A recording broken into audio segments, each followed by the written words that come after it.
All right. And with that, I will hand it over to Denice. Cool beans.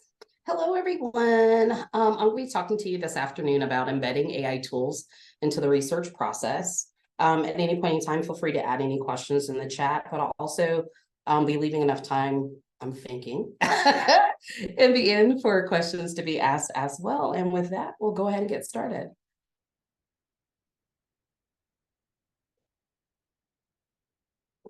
So the agenda for this afternoon, I'm going to give you just a little bit of background about me, talk about research workflows, processes, establish a quick baseline of understanding, and then look at the tools that I use the most. And I say for now, because I'm always playing with different tools and there are always new tools to play with. So in terms of me, I'm a fourth career librarian. I love when another librarian explained that. My background is, my first 2 degrees were in electrical engineering from Georgia Tech, and I worked in industry and software development, testing and automation and training. Then went back to school, got an associate's in culinary arts, and then worked in industry overseas in Germany for a couple of years.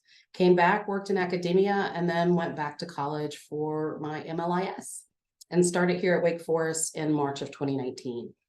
In terms of where I've worked in a variety of different companies over time.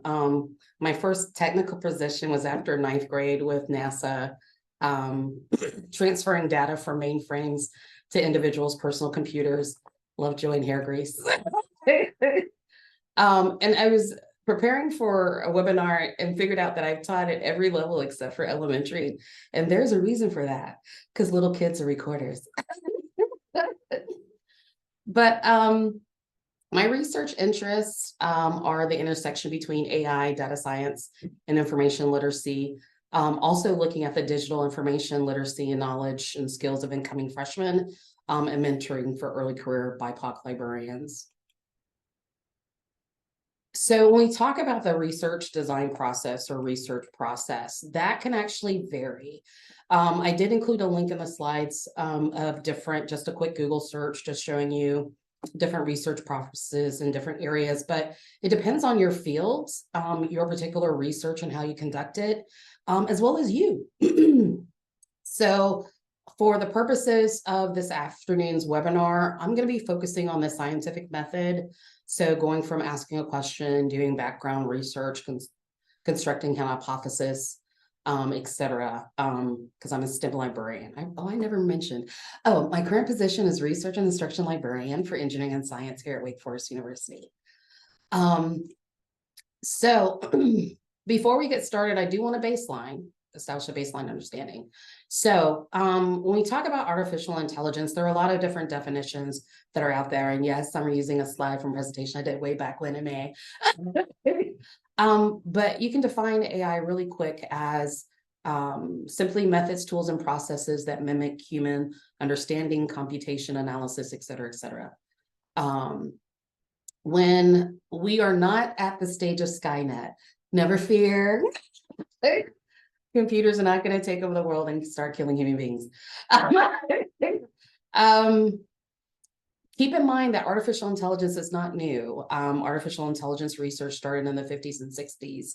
And if you think back to Deep Blue back in 96, the software program that beat the world's chess master at that particular time. When you look at ChatGPT, or in terms of generative AI, it is nothing new under the sun. Think of it as Web 2.0 for Siri, Alexa, Google Assist. Before, with those tools, you'd be able to verbally ask a question and get a verbal response. Whereas now with generative AI and a lot of other AI tools, you're able to actually type on a laptop, desktop, or smartphone. So I included just that image over on the right, just to give you an idea of how technology has changed over time from a voice perspective.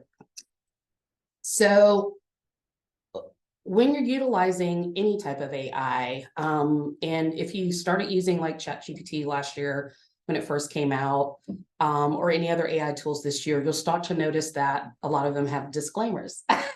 So So you want to make sure that you're not sharing any sensitive, confidential, or top secret information. Samsung got caught up there where one of the programmers uploaded some proprietary software and it was added to the large language model and shared. And there are dangers to AI. Gregory Hinton is known as the father of AI. He used to work for Google and left just to start influencing policy. And as a librarian, one of the things that I will always tell you is what's the source? If you can't trace the information that you're receiving back to the original article, data set, book chapter, or book, you need to find another tool. And with that, I'm going to start talking about the different tools that I've used. And I try, as a librarian, you know, we got to categorize things, and that's what I've done. So if it's where you can ask a question and get an answer or a list of resources, that'll be a 1.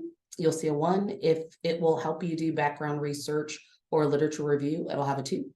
If it'll help you analyze data or draw conclusions, there'll be a 3. If it'll help you communicate results in terms of finding journals or places to publish, that'll be a 4. And by no means, these are an exhaustive list of tools. These are just some of my faves. And there are other tools out there. One I may show you depending on how much time we have, but we'll see. It's either free or fee. If it's for free, it'll have a 0. If there's a fee associated or involved, it'll have a $sign. And some tools are charged per individual or for a group organization. Like for instance, Cite has an individual fee. Of course, there's a trial. But since we as an institution trialed it last spring and adopted it last summer of 2022, there's just an overall fee for Cite for Wake Forest faculty, staff, and students to use it. So for example, you'll see a 1 or 2 that's pointing back to the scientific model. And then $, ING if it's fee, or 0 is free. Okay, so let's start. Now, I'm not gonna lie to you, Cite is one of my favorite tools. And I've been using it since, goodness, fall of 21, really and truly spring of 22.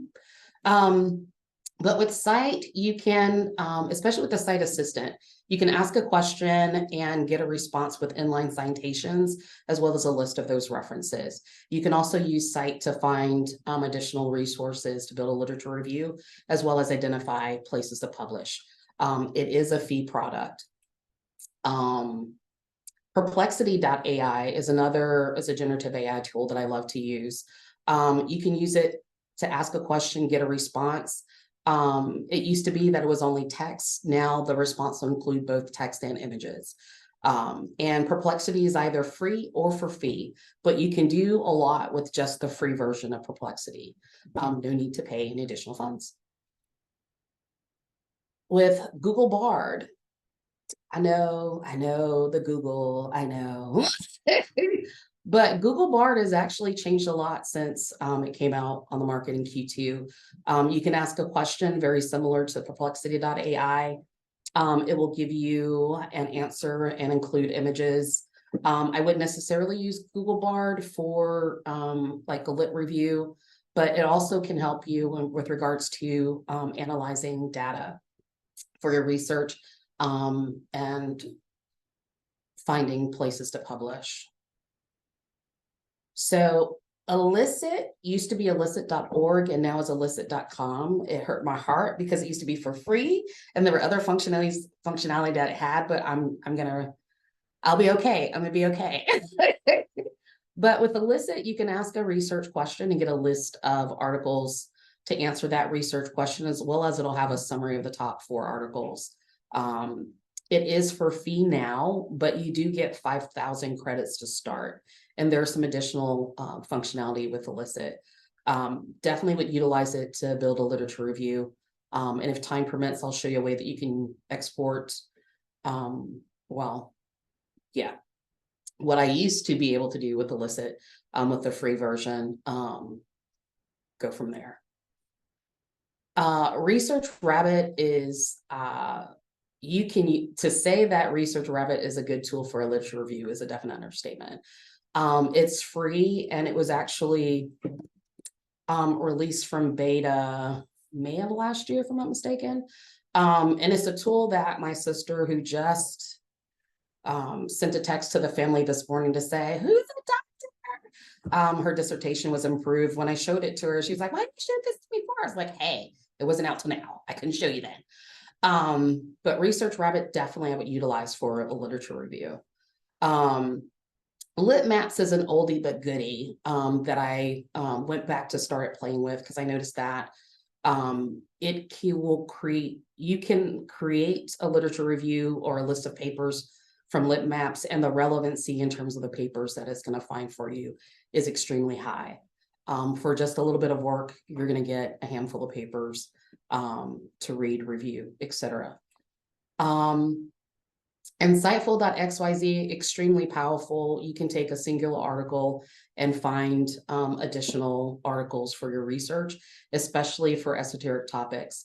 And even beyond that, Insightful will give you ideas of both the journals you may want to publish in, or publishers that actually may carry journals for your research. Now, this is an article that just came out at the end of September. Definitely would highly suggest reading. It's way cool.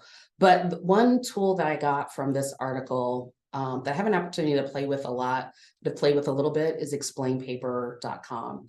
You can upload a PDF file for your paper and basically highlight information in the text and have it explain it to you as a college undergraduate student or a high school student or middle school. I think it goes down to middle school, but don't quote me on that.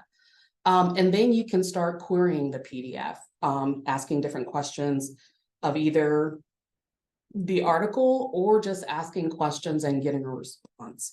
So it'd be a really good way for individual students or you, if you're reading that really technical article before you've built a baseline for knowledge in a particular field, to be able to read a single article, ask questions, and come up to speed fairly quickly. Now, there are free browser extensions I do want to mention. These are just a handful that I took off Google Chrome real quick. Perplexity.ai has a Chrome extension that you can use. Cite.ai's extension is free, and it can show you how many citations a particular paper has had, and if they're supporting, mentioning, or contrasting, meaning we agree with the research, we are just listing this particular research, we disagree. Science Research Assistant is a really powerful, quick browser extension to be able to find books as well as articles for different and preprints. I'm thinking videos as well for particular keyword search. And those browser extensions may not necessarily, let me go back up. Remember that? Those browser extensions may not be available on all browsers. Like those are available on Google Chrome, Vivaldi. I also use Firefox, Braindead. I'll remember the other browser I use a lot. But there are sometimes different browser extensions that I'll use just based on availability. But those are ones I would say you can start off with. Remember, cite your librarian. This webinar is free. You're free to use any materials from the slides. Just be sure to cite. Because the slides are under a Creative Commons license. And with that, I'm leaving you my contact information on the slides, my email if you want to reach out, as well as LinkedIn if you want to connect there. There's sometimes if I find a new tool, I'll post it on LinkedIn. And with that, let's start playing. So now, without a doubt, so how I've actually structured this is to demo different things for you for different tools, or any questions I need to answer. All right. Okay, I'll take that for now. I'll answer the questions in the end. Okay, so did want to show in terms of an example across different tools. So asking the same prompt like dielectrophoresis and cell separation. With ChatGPT, it'll give you the basic principles, cell separation techniques. And in looking at the response with ChatGPT now versus when I first started using it months ago, it is more detailed and it actually breaks it down in terms of different sections. Very similar to how Google Bard used to actually started out explaining information. But one of the things with ChatGPT with the free version, it does not give you the source. That's the reason I wouldn't necessarily say to use ChatGPT, the free version, for research. Hey, Denise, is there a Yes, way to zoom in on your screen so that we of can course. see a little bit of it? Cool. Let me go. Doop-doop. Does that help?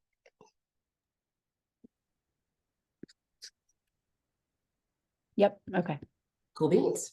All right, now for Site Assistant, for Site with the Assistant, I use the same prompt, dielectrophoresis and cell separation.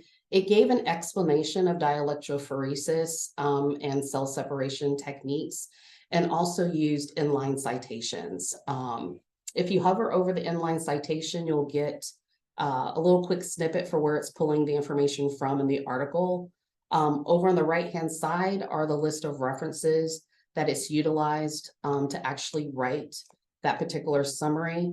If you wanted to look at the searches that grounded the response, you just click down. And if you wanted to view the publications consulted, it'll give you a list of those publications as well. So using that same prompt for Perplexity.ai, and let me make that larger. Again, dielectrophoresis and cell separation. The neat thing with Perplexity is it'll give you the answer. It'll show you as far as where it's pulling the information from, as well as give you a couple of visuals, images for the actual topic. And then you can go for, have related questions, advantages of dielectrophoresis over other cell separation techniques. How does dielectrophoresis work in cell separation? Applications of dielectrophoresis. Now, when you originally search Perplexity, it will search the web for an answer, but you can change the focus to academic sources or to, there's like 3 other categories you can change the focus for Perplexity.ai. For Google Bard, using the same question or the same prompts, just dielectrophoresis and cell separation, gave a really quick snippet, again with the images, going through the applications, advantages, challenges, additional resources. One of the things that's new with Google Bard, I think it's over the last 6 weeks, 2 months, is that you can double check the response by clicking on the G. And it'll go out and see if it can find or validate or fact check the information. When you're using the Site Assistant for Bard, it'll also go through a fact checking response. So anything that's highlighted in green are things that have been fact checked to say definitely are true. If it's in orange, maybe something that's a little bit questionable. Quick overview of Bard. And then next up, now this is elicit.com. Use the same phrase, prompt, dielectrophoresis and cell separation. With Elicit, it found 50 papers, and it actually just gives us the paper that it found or the concept. Oh, I'm gonna go a little bit smaller because I think I'm missing a couple of things by zooming in. Okay, so give you a list of concepts, the source, and this is something.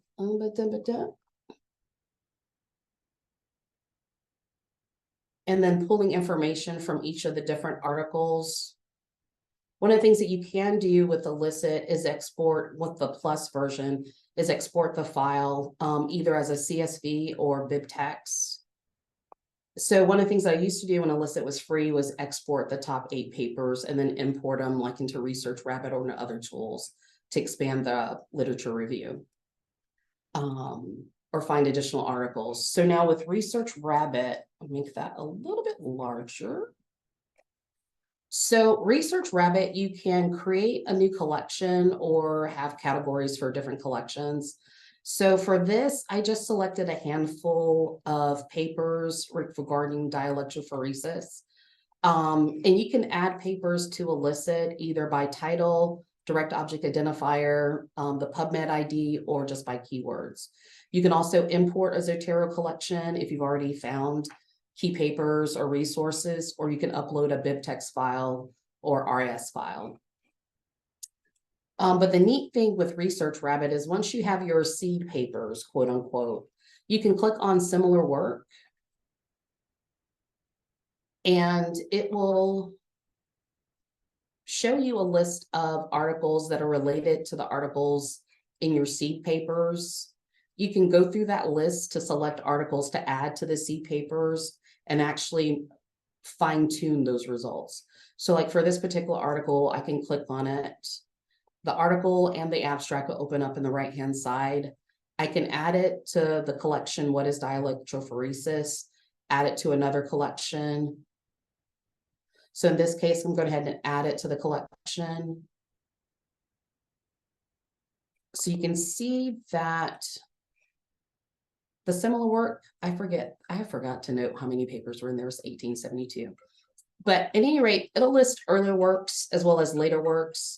The neat thing with Research Rabbit, if you're looking for collaborators from a particular area, you could click on these authors or look at, these are the authors that are in the seed papers, or click on suggested authors to get a list of other possible authors that you may want to collaborate with. The neat thing with Research Rabbit is it'll show you the number of citations, overall citations for each of the authors.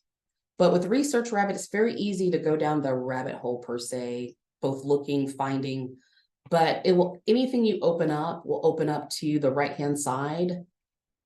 So like in this case, if I would select Nicholas Green, look at Nicholas published works. I'm starting to see a lag.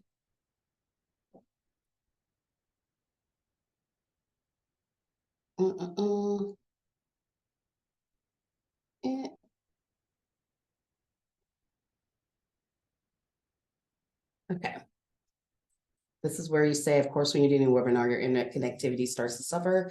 But this is where you can see a list of works from Nicholas and even look at the authors that he's worked with, et cetera, et cetera. And then to click out of Research Rabbit to go back. But this will be a really quick way to expand and find additional articles to add to a literature review. Now with lit maps, I'm going to go back and actually go for lit maps to start off from the beginning because it can look a little bit cray-cray. So all I did is select the article Study on Discrete Dielectrophoresis for Particle Cell Separation after just typing in dielectrophoresis and cell separation.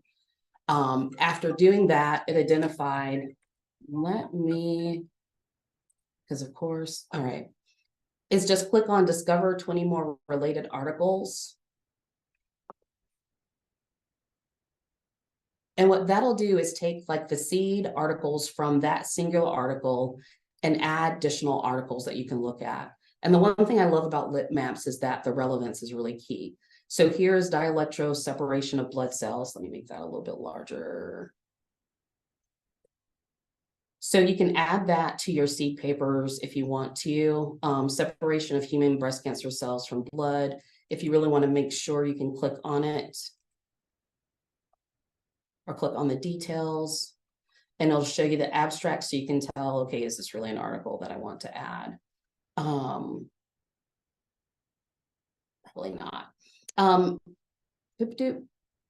But just from the article title, you can scroll down, or if you click on details, you can scroll through to look at what are some different articles that I want to add really quick to a literature review. Dum.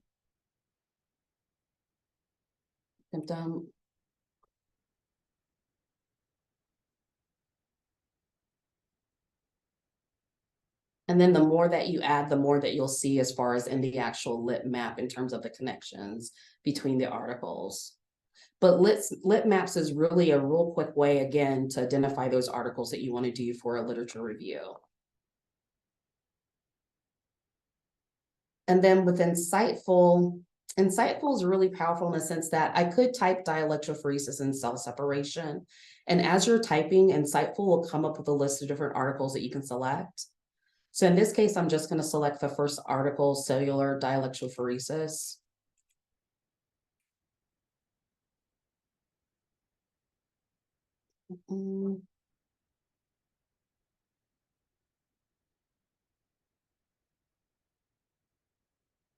So one of the things that once you find the article, it'll include the metadata for the article at the top. Then it will have a graph, but below that is where the power of Insightful can be seen. So it'll list similar papers to that particular article. So in this case, we found there's a review article on dielectrophoresis, the state of theory, technology, and applications that was published in 2010. If you're to scroll down further, it'll list the most important papers as well as review papers. If you scroll down even further, it'll list the recent papers by the top 100 authors as well as the most important recent papers. So again, a way for you to add articles to a literature review really quick from a single article, especially if you're researching in a field that is difficult to find. But also when it talks about communicating results, if you want to look at where it may be possible, where you may want to publish the results, they have a list of top journals, as well as a list of similar journals. So Insightful is a really powerful tool in the sense that you can take one paper and find a lot of different, be able to branch out to find different papers and results. And there are additional things that you can do with a graph in terms of adding papers to the graph to fine tune the results of what you're actually able to find. And let me go real quick to, all right, so I did want to show you explain paper real quick. So with explain paper, I found an open access article PDF to upload. So it's an open source platform for dielectrophoresis vector acquisitions and analysis. So just to show you how it works from the explanation part. So say that there's any, I'm just gonna highlight this section here. So what I can do when I highlight, I can actually have it explain as a high schooler, as a middle schooler, as an undergrad or a graduate. So in this case, I'm just going to say as an undergrad and explain. So it'll basically rewrite the text to explain from an undergraduate level, as well as show related research resources. Then I can ask follow-up questions. So in this case, the lecture using OpenDEP LOC.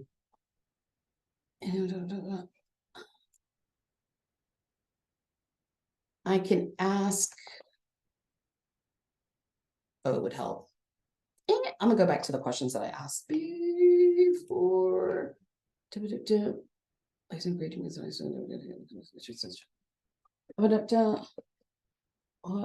I can ask, what are etching solutions composed of?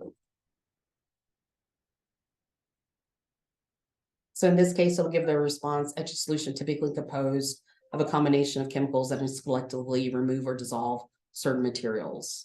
So in this case, the etch solution, the paper is a mixture of 2% iron chloride and 37% hydrochloric acid and deionized water. So when you're actually reviewing background information, using explain paper could be a really good way, especially if you're researching a new area, to quickly deep dive and build your level of understanding. Now I'm trying to think about what else I wanted to. So since we're at 2:30, any questions? Okay. I'm going to go back through the chat and start answering questions.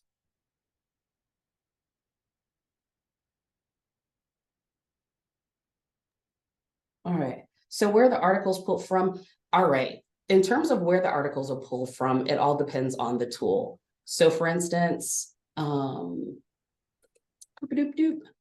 so with Cite, I'm going to go back. Cite actually has agreements with different publishers, as well as journals. So these are coming from 187 articles, book chapters, preprints, data sets. And Cite has agreements with these particular publishers. A really cool thing to do would be to use, okay, we're going to play charades. The tool that you can use from Internet Archive to look at the history of a particular website. The Wayback Machine? Thank you. So if you were to look at Wayback Machine and just look at Cite.ai, you can see as far as over time, over the past couple of years, that they've actually built the number of full text articles that they've been able to analyze. So they're both open access as well as behind a paywall. With Perplexity, those articles, if you search just regular Perplexities, those are articles that Perplexity is web crawling to find online. But if you were to change the focus, I don't want to upload, but not to ask follow-up. Nope, so sorry, I didn't mean to do that. Let me go for a new thread. So if we you can change the focus of Perplexity to search Wolfram Opera, academic, YouTube, Reddit, or generate text or chat without searching the web. For Google Bard, again, web crawling. For illicit semantic scholar, I want to say semantic scholar, but don't quote me on that. Research Rabbit is pulling from, when you go to ad papers, if we were to search for keywords,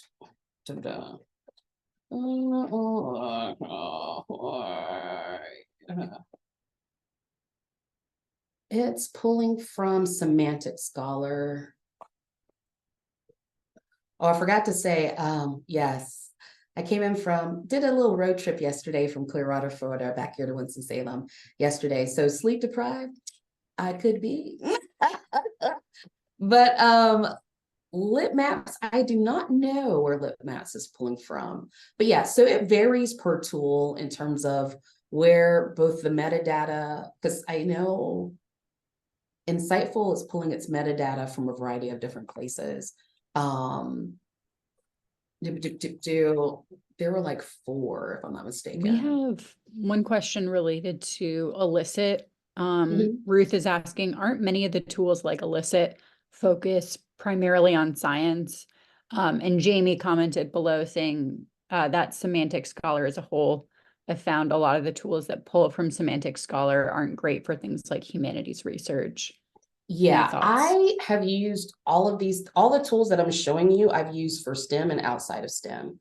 I would not limit any of the tools that I've demoed to a particular field of interest. I should explain, here at Wake, the engineering program is a general engineering program, and with it being Wake Forest, liberal arts education is huge. So like one of the projects that the students do is to pick an engineering system and research it in terms of over time its change in design. And there have been some interesting systems pick. And then also they have to look at a pre-modern engineer. So, and then I've also done personal research sessions for different areas. So none of the tools are only STEM based, I would say that, especially not Cite. Yeah, and Research Rabbit. Because if you can look in Research Rabbit, just at the collections over to the left, there's the Stormwater Project, Reading a Scientific Paper, Diversity Recruitment Techniques, Ungrading Practices in K through 12, Outsourcing at Colleges, Mentoring for BIPOC Librarians, Wellness Employee Programs, and Sister's Dissertation, Copyright Fair Use, Water Filtration, Colorectal Cancer, cast iron skillets. So a variety of topics. We have two questions from Mary. One is, what is your sense about the privacy settings on these tools? And is there a risk about sharing works in progress with Perplexity, Bard, or some of these other tools? Now, a lot of the tools, especially after a number of the articles around April to June, with regards to people finding proprietary information language models, they do have settings where you can keep it private. I've never done that because I've never shared information. I am okay, I will raise my hand and say that I am a control freak. So for my own research, I've usually used the tools to pull, like for a literature review. I have uploaded a paper in Works and Cite, because Cite actually has the ability to do a reference check where you can upload a manuscript and it'll tell you if any of the references that you're using have any editorial concerns. So if anything's been retracted or if it has an errata on it. But you should be able to definitely, I would say, to whatever tool you're using, if they don't have a privacy setting where the information that you're adding is not added to the learning language model okay, let me step back. If you're using a generative AI tool that's pulling its information from a learning language model, you want to make sure that it has a setting that will allow the information or any of the prompts that you're providing to not be added to the learning language model. But there are a lot of other tools, like Explain Paper. Definitely look. I only upload papers to Explain Paper that are open access, none that are paywall. Only because I haven't looked at its practices to see how it stores the data and the information. So definitely make sure that whatever tool that you're using it responsibly. We have a question from Melanie asking, does Cite use all open access publications? I think we kind of covered pulling from different things. Amy is asking, I know Google just announced the release of Gemini. Any thoughts on how it might be different or improve upon Bard? I haven't looked at that. I have been conference girl the last Google Gemini. I don't think so. Oh. Yeah, model Gemini. Yeah, no, Yeah. I haven't looked at Yeah, I that. saw that, and I'm just in a webinar right now. So otherwise, I'd say, Yeah, Hey, that's as of 4 hours old. Yeah, I haven't had an opportunity to read about that, so I won't lie and say I'll be able to speak to it. I don't speculate. I hate I hate when people speculate, so I refuse to. But yeah, I'm gonna read it just for giggles. we have Jeannie asking, this may be a stupid question, no such thing, but how is this different from a regular database that finds similar based on common keywords? Is it just much better at it? And I think this is in reference to Research Rabbit, but correct me if I'm wrong, Jeannie.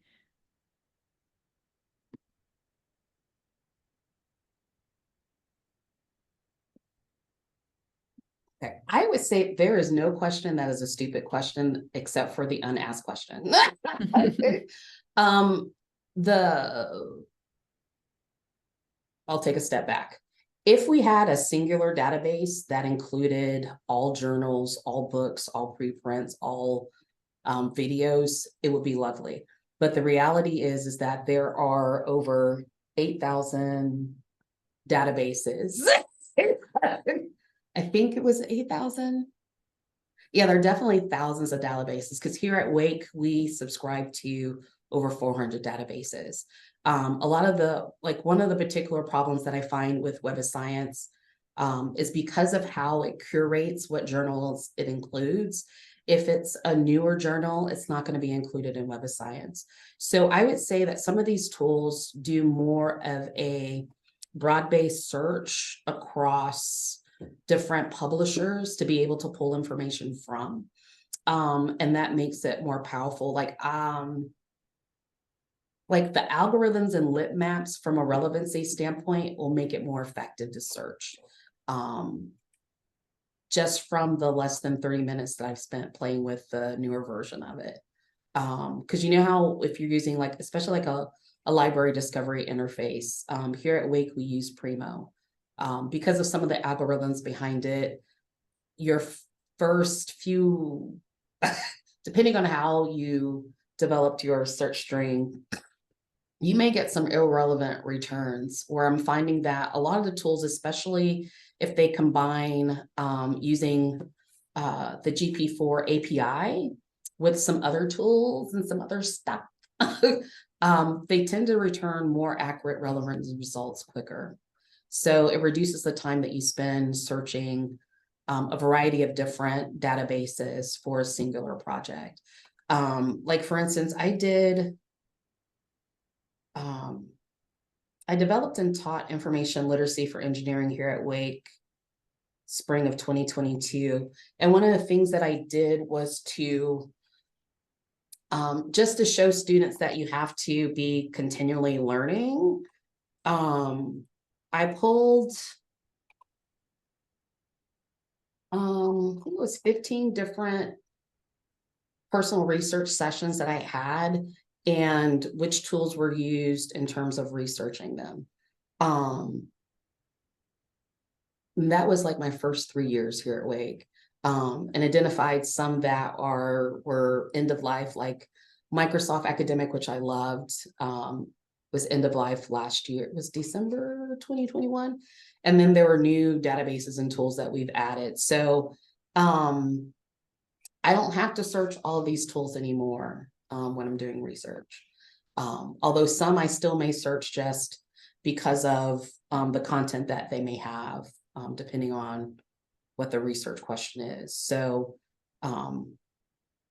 if open access was a little bit further, for STEM especially, if a lot of things still weren't behind a paywall, I think the tools would even be more powerful. And I think that's one of the things that site has shown just by going and getting agreements with publishers, with paywall journals, et cetera, et cetera. But site just was acquired by, was it Research? We have a question from Taylor asking, if you have to detail your lit review process in a paper, how would you explain your use of these tools? Is the work being done in these tools repeatable? Oh, the only time I would ever detail the lit review process is if I was doing a systematic review. And if I was doing a systematic review, the only tool that I would probably use would be Cite, because you can use probably.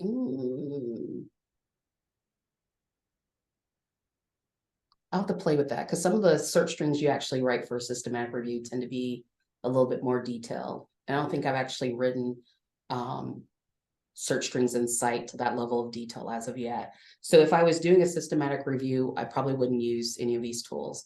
If I had to write as far as an explanation, just like you write in a systematic review, you list where you searched and what you used, and what your process was overall. If you had any, I don't think I would write in a normal article like an exclusion criteria or anything of that nature. So in most articles that I write, there wouldn't be a need for writing a detailed, this is where I searched. For my own knowledge, and I do keep a list of where I searched and what search terms I utilize. So like even when I'm doing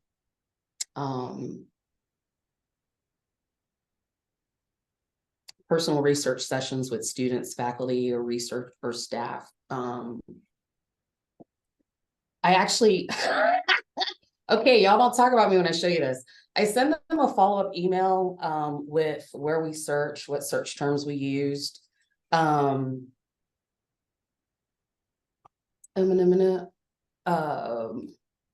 yeah.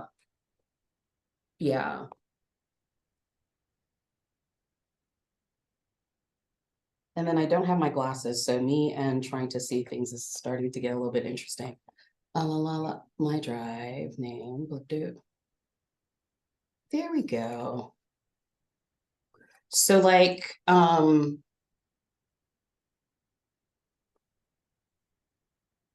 yeah, I'll list for the individual where we search, what search terms we used, anything that we found that was really good in the personal research session. So yeah, I try to detail for my own reference. Where did I search? What search terms are utilized? Anything that I found. If it's, but usually a lot of things that I found I'm gonna use, I'm gonna save in Zotero. But yeah. We have a question from Travis about explain paper. Does explain paper describe how it explains the papers? Is it just pulling info straight from the article you upload? Or does it use an LLM? I'm wondering if it's subject to the same problems with hallucinations as other generative AI platforms. Explain paper, I haven't looked at the behind the scenes for explain paper really in depth, because that's something I just started playing with last week. But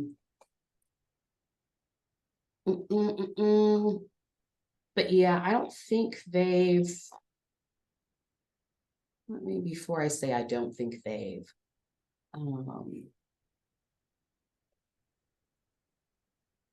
like for site, there are a couple of papers as well as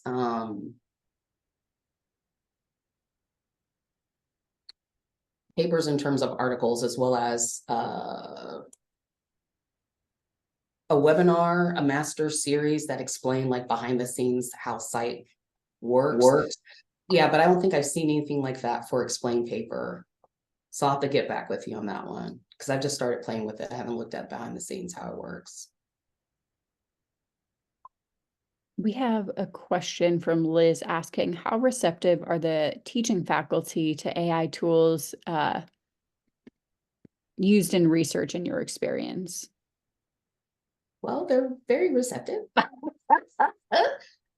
Here at Wake, academic freedom, definitely baseline. Our director for the Center of Academic, Center for, yeah, I'm going brain dead really quick now.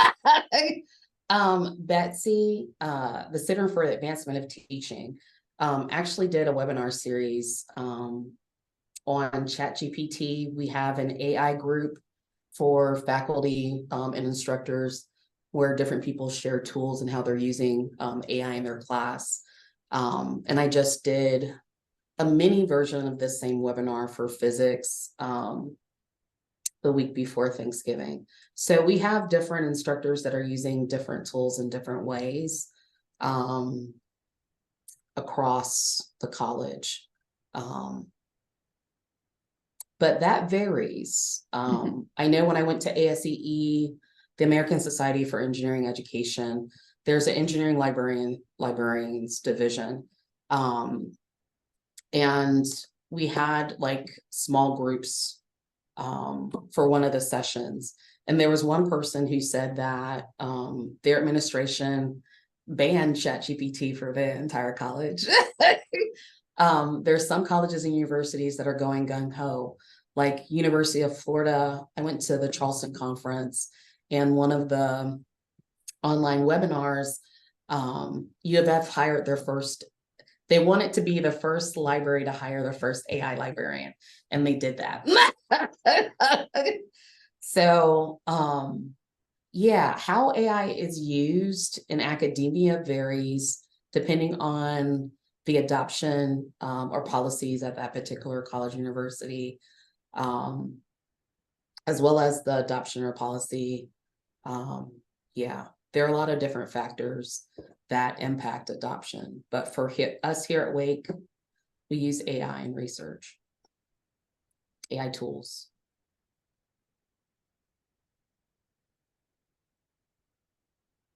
Any other questions, folks?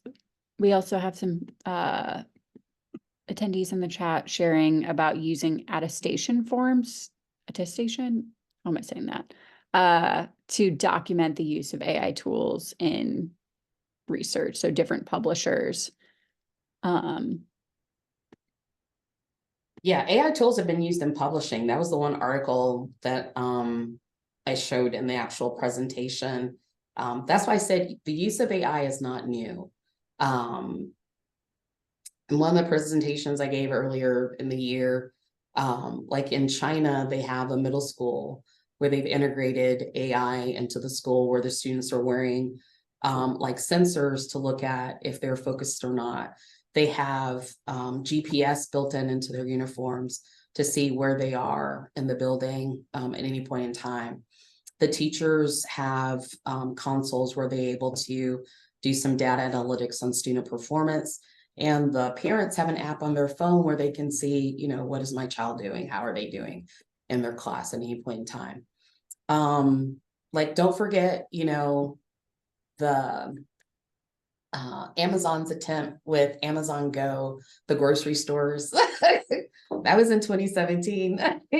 And someone was telling me, well, they're shutting most of those stores down, Denice. I was like, what?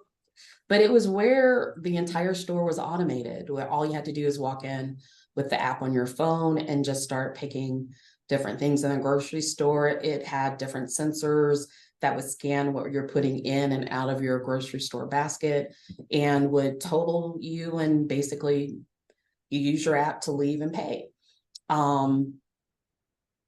There's different Sophia was the one robot that Jimmy Fallon had on his show in 2017 that was, you know, like responding, holding a conversation with Jimmy live on the show. And there's the tool Hey Pi. I use that. So there are different AI tools out there. Like I just even showed a subset. Different ones that I'm playing with are being able to just type a really quick prompt to create not only an image, but an entire video.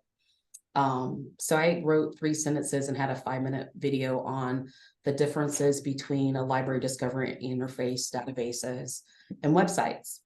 Now, was it correct? Were the images a little bit basic? Yeah. But, you know, I think of that as, you know, prototypes. So, you know, things are getting better as far as if you start looking at when people started talking about the hallucinations in terms of citations that ChatGPT was giving, you found other tools creating ways to actually return citations that were real versus fake. And even if you were, one of the things that I did or started doing was like taking a screen capture, doing the same prompt and seeing, you know, after a month, how has the interface changed and how has the response changed? And you'll see, you know, there's a lot of differences in terms of how certain interfaces look. Now, Research Rabbit hasn't changed. From the initial inception to now, there's not been any new functionality added. But, you know, like Elicit came out May of last year and went from paid to fee-based, or for free to fee-based in October. Site's been out, I think, for 5, and then was just acquired by Research Solutions. So, and if you look at Google Bard, the interface from when it was first released earlier this year to now, the interface has changed as well as the functionality, because it used to not have any citations listed. Then for a brief second, it had the citations at the bottom. And now it seems like it's, you know, back into, you know, listing citations at the bottom, but more in a hypertext format where you can click on a link and go somewhere. But so definitely I would suggest, you know, setting aside some time each week to play with different tools so that it's not as scary or it feels like it's totally overwhelming. And just realize that with agile programming, things are changing fairly quickly. Because everyone's trying to be the first one out. Because even looking at there are other tools that help with like data analysis that are out there that I didn't demo this morning. And there's some that trying to go back to, let me move these aside. So there are other tools that can be used in the other areas, from example, constructing a hypothesis and analyzing, because one of the new features of Elicit is that you can upload different papers and it'll draw almost like a synthesis matrix, pull information from each of the papers or see how certain themes are carried across the papers.